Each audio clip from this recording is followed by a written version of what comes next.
আসসালামু আলাইকুম, স্বাগতম জানাচ্ছি বিবিসি নিউজ আন্তর্জাতিক সংবাদে। দর্শক, আপনি যদি ইসরায়েলের ধ্বংস চান এবং মুসলিমদের পাশে থাকেন, তাহলে ভিডিওতে লাইক করে চ্যানেলটি অবশ্যই সাবস্ক্রাইব করে দিবেন এবং আপনার মূল্যবান মতামত অবশ্যই কমেন্টে লিখে জানিয়ে দিবেন। এখন বিস্তারিত জানিয়ে দিব এই মুহূর্তে গুরুত্বপূর্ণ সব আপডেট আন্তর্জাতিক সংবাদ। প্রথমেই জানিয়ে দিব পাহাড়ের গভীরে ভয়ঙ্কর কিছু বানাচ্ছে ইরান, ইসরায়েলের দুশ্চিন্তা হঠাৎ বাড়ছে। এরপর থেকে ইরানের হামলায় আমেরিকার সাথে মুসলিম দুই দেশ হস্তক্ষেপ আগ্রহী না ফ্রান্স। আরো জানিয়ে দিব ইরানি মিসাইলের ভয়ে আমেরিকার কাণ্ড। এবং সর্বশেষ থাকছে ইরানের ভয়ে পিছু হটল আমিরাত। এতক্ষণ শুনছিলেন সংবাদ শিরোনাম, এখন বিস্তারিত। দর্শক, আপনাদের মধ্যেই কমেন্ট এসেছে এশিয়া মহাদেশ যদি এখনো এক না হয়, এক এক করে ধ্বংস করে দিবে প্রতিটা এশিয়া মহাদেশ ইহুদিরা। এদেরকে ঠেকাতে প্রতিটা মুসলিমকে এশিয়ার সব রাষ্ট্রকে এক হতে হবে। দর্শক, এ বিষয়ে আপনি কি একমত? তাহলে আপনার মূল্যবান মতামত কমেন্ট বক্সে জানিয়ে দিন। পাহাড়ের গভীরে ভয়ঙ্কর কিছু বানাচ্ছে ইরান, ইসরায়েলের দুশ্চিন্তা হঠাৎ বাড়ছে। পাহাড়ের বুকে চিরে তৈরি হচ্ছে অদৃশ্য দুর্গ। আকাশ থেকে দেখলে শুধু পাথর, নির্জনতা, কিন্তু তার বহু নিচে লুকিয়ে আছে এমন সব স্থাপনা যার কথা ভেবে ইসরায়েলের ঘুম হারাম হয়ে যাচ্ছে।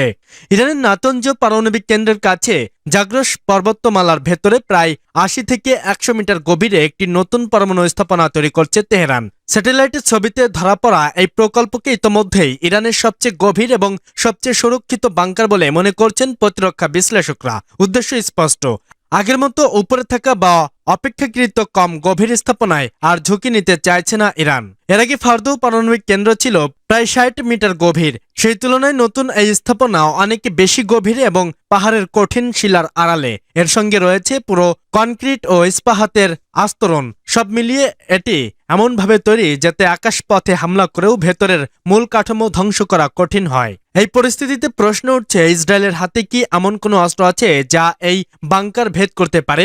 ইসরায়েলি বিমান বাহিনীর মূল ভরসা আমেরিকার তৈরি জিবিউট-২৮ বাংকার বাস্টার বোমা। ৫,০০০ পাউন্ড ওজনের এই লেজার গাইডেড বোমা সাধারণত ৬ মিটার পুরো কনক্রিট বা প্রায় ৩০ মিটার মাটি ভেদ করতে পারে, কিন্তু ১০০ মিটার গভীর পাড়ের ভেতরে ঢুকে থাকা স্থাপনার জন্য এটি যথেষ্ট নয়। ইসরায়েল সম্প্রতি জিবিইউ-৭২ নামের আরও উন্নত সংস্করণ পাওয়ার চেষ্টা করছে। এটি আগের তুলনায় বেশি শক্তিশালী হলেও বিশেষজ্ঞদের মতে একক হামলায় এর গভীর শিলাস্তর ভেদ করা এই বোমার পক্ষেও প্রায় অসম্ভব। এই মুহূর্তে একমাত্র কার্যকর অস্ত্র হিসেবে ধরা হয় মার্কিন যুক্তরাষ্ট্রের জিবিইউ-৫৭ ম্যাসিভ অর্ডিন্যান্স পেনেট্রেটর বা এমপিও। প্রায় ৩০,০০০ পাউন্ড ওজনের এই বোমা ৬০ মিটারেরও বেশি কংক্রিট ভেদ করতে সক্ষম। এই অস্ত্র ইসরায়েলের হাতে নেই এবং তাদের যুদ্ধবিমান এত ভারী বোমা বহন করার মতো উপযুক্ত নয়। ইসরায়েলের কাছে জেরুকো-2 এবং জেরুকো-3 ব্যালিস্টিক ক্ষেপণাস্ত্র থাকলেও সেগুলো মূলত গভীর বাংকার ভেদ করার জন্য তৈরি নয়। ইরানের হামলায় আমেরিকার সাথে মুসলিম দুই দেশ হস্তক্ষেপ আগ্রহী না ফ্রান্স। ইরান ও যুক্তরাষ্ট্রের মধ্যে চলমান উত্তেজনা এখন চরম পর্যায়ে। এই উত্তেজনার মধ্যে এবার ইরানের ওপর বড় ধরনের সামরিক হামলার ছক এঁকেছেন ডোনাল্ড ট্রাম্প। এরই মধ্যে যুক্তরাষ্ট্রের সম্ভাব্য হামলাকে সমর্থন করেছে মুসলিম দুটি দেশ, কিন্তু দেশটির এই অভিযানে সামরিক হস্তক্ষেপ করতে চায় না ফ্রান্স। অর্থনৈতিক দুর্ব্যবস্থাকে কেন্দ্র করে ২০২৫-এর ২৮ ডিসেম্বর ইরানের রাজধানী তেহরানে বিক্ষোভ শুরু হয়। এই বিক্ষোভ দ্রুতই একটি গণ আন্দোলনের রূপ নেয়। বিক্ষোভকারীরা ১৯৭৯ সালের বিপ্লবের পর থেকে দেশ শাসন করে আসা ধর্মভিত্তিক শাসন ব্যবস্থা অপসারণের দাবি জানায়। চলতি বছরের জানুয়ারি ৪ তারিখ থেকে ইরানের ৯ কোটিরও বেশি মানুষ ইন্টারনেট সংযোগ থেকে বিচ্ছিন্ন রয়েছে। দেশজুড়ে বড় ধরনের বিক্ষোভ ছড়িয়ে পড়ার পর দেশটির কর্তৃপক্ষ এই সিদ্ধান্ত আরোপ করেছিল। এই ইন্টারনেট বন্ধের আড়ালে বিক্ষোভকারীদের ওপর সহিংস দমন অভিযান চালানো হয়। মানবাধিকার সংগঠনগুলো জানিয়েছে এতে কয়েক হাজার মানুষ নিহত হয়েছেন। নরওয়ে ভিত্তিক এনজিও বলছেন নিহতদের চূড়ান্ত সংখ্যা ২৫,০০০ ছাড়াতে পারে। মিডল ইস্ট আই জানিয়েছে এরই মাঝে এবার তেহরানের উপর বড় ধরনের সামরিক হামলার প্রস্তুতি চূড়ান্ত করেছে ট্রাম্প প্রশাসন। যুক্তরাষ্ট্রের স্টিলথ কমান্ডের প্রধান অ্যাডমিরাল ব্র্যাড কুপারের সাথে ইসরায়েলের একটি বৈঠক হয়। এই সূত্র থেকে জানা যায় যে এই সম্ভাব্য হামলার চুক্তিকে গোয়েন্দা তথ্য ও লজিস্টিক সহায়তা দেবে দুই মুসলিম দেশ, জর্ডান ও সংযুক্ত আরব আমিরাত। তালিকায় আরও রয়েছে শক্তিশালী পশ্চিমা মিত্র যুক্তরাজ্য। তবে এরই মধ্যে হস্তক্ষেপ করতে চায় না ফ্রান্স। প্রতিবেদনে এই আক্রমণকে একটি মৌলিক কৌশলগত পদক্ষেপ হিসেবেই উল্লেখ করা হয়েছে। এর প্রধান উদ্দেশ্য হল ইসরায়েলকে সুরক্ষা দেওয়া, মধ্যপ্রাচ্যে অবস্থিত মার্কিন সামরিক ঘাঁটি রক্ষা করা এবং উপসাগরীয় অঞ্চলের গুরুত্বপূর্ণ জালে অবকাঠামোর নিরাপত্তা নিশ্চিত করা। হামলার পর ইরান যদি পাল্টা ড্রোন বা ক্ষেপণাস্ত্র ছুড়ে মারে তবে তা আকাশেই ধ্বংস করে জর্ডান ও আরব আমিরাত বিশেষ ভূমিকা পালন করতে পারে বলে জানা যায়। কিন্তু ইরানের সামরিক হস্তক্ষেপ করতে চায় না ফ্রান্স, এমন মন্তব্য করেছেন দেশটির সশস্ত্র বাহিনী বিষয়ক মন্ত্রী এলসিল রুফো। এক রাজনৈতিক অনুষ্ঠানে দেওয়া বক্তব্যে তিনি বলেন, তাদের যেভাবেই হোক ইরানি জনগণকে সমর্থন করা উচিত, তবে সামরিক হস্তক্ষেপ ফ্রান্সের পছন্দের মতো নয় এবং এই শাসন ব্যবস্থা থেকে মুক্তি হওয়া ইরানি জনগণেরই দায়িত্ব। ইরানি মিসাইলের ভয়ে আমেরিকার কাণ্ড। আমেরিকার হানাদার এয়ারক্রাফট ক্যারিয়ার আব্রাম লিঙ্কন গতকালই এসে পৌঁছেছে ইরানের কাছে ওমান সাগরে। ইউএসএস সেন্ট্রাল কমান্ডের এই খবর পুরনো। নতুন খবর হচ্ছে আমেরিকার এই এয়ারক্রাফট ক্যারিয়ার যেখানে অবস্থান নিয়েছে তার কাছেই পার্বত্য এলাকা। মূলত ইরানের মিসাইলের ভয়ে ইউএসএস এয়ারক্রাফট ক্যারিয়ারের এই অবস্থান, যাতে ইরানের হামলা হলে প্রাকৃতিক ঢাল আমেরিকার ক্যারিয়ার স্ট্রাইক গ্রুপকে রক্ষা করতে পারে। শক্তিশালী আমেরিকাও যে ইরানের মিসাইলকে কতটা ভয় পায় এক ঘটনা থেকেই প্রমাণ হয়ে গেল। ইরান মূলত তক্কে রয়েছে। আয়াতুল্লাহ খামেনির বাহিনী অবস্থান পুরোপুরি কৌশল। ইরানের পররাষ্ট্র মন্ত্রণালয় সাবস্য জানিয়েছে, মধ্যপ্রাচ্যে মার্কিন বিমানবাহী রণতরী পৌঁছানোর খবরে কোনো প্রকার বিচলিত নয় তেহরান। যেখানে আমেরিকা ঘোষণা দিয়ে শক্তি প্রদর্শনী করেছে, সেখানে ইরানের সামরিক বাহিনী পুরোপুরি চুপচাপ, কারণ ইরান পূর্ণ প্রস্তুত। আক্রমণ এলেই হবে পাল্টা হামলা। জনগণ ও নিজস্ব প্রতিরক্ষা শক্তিতে পূর্ণ আস্থা নিয়ে আত্মরক্ষায় অটল খামেনির প্রশাসন।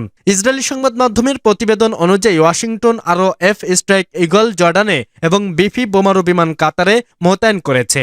এছাড়াও মধ্যপ্রাচ্যের দিকে রওনা দিয়েছে একাধিক গাইডেড মিসাইল যুদ্ধজাহাজ। ইসরায়েলের চ্যানেল 30 জানিয়েছে, শীঘ্রই মোতায়েন করা হতে পারে থার্ড এয়ার ডিফেন্স ব্যাটারি। ইসরায়েলের উচ্চ পদস্থ এক সামরিক কর্মকর্তা জানিয়েছে, আগামী সপ্তাহে ইরানে হামলা চালাতে পারে প্যান্টাগন।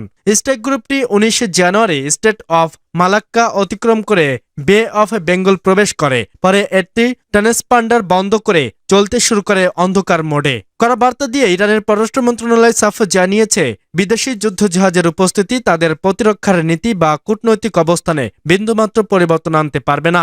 সোমবার এক বিবৃতিতে দেশটির পররাষ্ট্র মন্ত্রণালয়ের মুখপাত্র ইসমাইল বাঘাই স্পষ্ট করে বলেছেন, তেহরান কখনোই যুদ্ধকে স্বাগত জানায় না, তবে আত্মরক্ষার প্রশ্নে তারা আপোষহীন। তিনি জোর দিয়ে বলেন, ইরানের জনগণের সমর্থন, নিজস্ব প্রতিরক্ষার সক্ষমতার উপর পূর্ণ আস্থা রয়েছে সরকারের। তাই বিদেশি রণতরীর উপস্থিতি বা সামরিক মহড়া দেশ রক্ষায় ইরানের দৃঢ়তা ও আন্তরিকতায় কোনো প্রভাব ফেলতে পারবে না। কূটনৈতিক ও আলোচনার পথ খোলা রেখেই ইরান তার সার্বভৌমত্ব রক্ষায় বদ্ধপরিকর। ইরানের ভয়ে পিছু হটল আমিরাত। একদিকে ইসলামী বিপ্লবের দেশ ইরান, অন্যদিকে যুদ্ধবাজ ট্রাম্পের সামরিক প্রস্তুতি। যে দেশকে ঘিরে তৈরি হচ্ছিল সম্ভাব্য যুদ্ধের রুট, শেষ মুহূর্তেই সেখান থেকেই সরে দাঁড়ালো সংযুক্ত আরব আমিরাত। একটি দৃঢ় অবস্থান, একটি অনর বার্তা, আর তাতেই পাল্টে গেল উপসাগরের শক্তির সমীকরণ। খামেনি প্রশাসনের বিরুদ্ধে সামনে আর এগোতে পারল না বিশ্বাসঘাতকদের পরিকল্পনা। চাপের মুখে পিছু হটল সংযুক্ত আরব আমিরাত। ইরানের বিরুদ্ধে সম্ভাব্য সামরিক অভিযানে নিজেদের ভূখণ্ড ব্যবহার অনুমতি দেওয়ার খবর প্রকাশের পরেই মধ্যপ্রাচ্য জুড়ে শুরু হয় আলোচনা ও সমালোচনা। ইরানের স্পষ্ট ও আত্মমর্যাদাশীল অবস্থান এবং আঞ্চলিক বাস্তবতার মুখে শেষ পর্যন্ত অবস্থান বদলাতে বাধ্য হয় আবুধাবি। স্থানীয় সময় সোমবার এক আনুষ্ঠানিক বিবৃতিতে সংযুক্ত আরব আমিরাত জানিয়ে দেয়, ইরানের বিরুদ্ধে কোনো শত্রুতামূলক সামরিক কার্যক্রমে তারা তাদের আকাশসীমা, ভূখণ্ড কিংবা জলসীমা ব্যবহার করতে দেবে না। শুধু সরাসরি হামলায় নয়, ইরানের বিরুদ্ধে কোনো অভিযানে লজিস্টিক সহায়তাও দেবে না বলে স্পষ্ট ঘোষণা করা হয়। এই ঘোষণার মধ্য দিয়ে আরও একবার প্রমাণিত হলো, ইরানকে অপেক্ষা করে মধ্যপ্রাচ্য কোনো সামরিক সমীকরণ টেকসই হতে পারে না। ইসলামী বিপ্লবের পর থেকেই ইরান যে স্বাধীন, আত্মনির্ভরশীল এবং আপোষহীন পররাষ্ট্র নীতির অনুসরণ করে আসছে, এই ঘটনার প্রবাহ তারই স্বীকৃতি। আমিরাতের পররাষ্ট্র মন্ত্রণালয় জানায়, বর্তমান সংকট মোকাবেলায় যুদ্ধ নয়, সংলাপই সবচেয়ে কার্যকর পথ। উত্তেজনা নয়, আন্তর্জাতিক আইন মেনে চলা এবং রাষ্ট্রের সার্বভৌমত্বের প্রতি সম্মানই এই অঞ্চলে স্থিতিশীলতা নিশ্চিত করতে পারে। বিশ্লেষকরা বলছেন, ইরানের শক্ত অবস্থানই আঞ্চলিক দেশগুলোকে নতুন করে ভাবতে বাধ্য করেছে।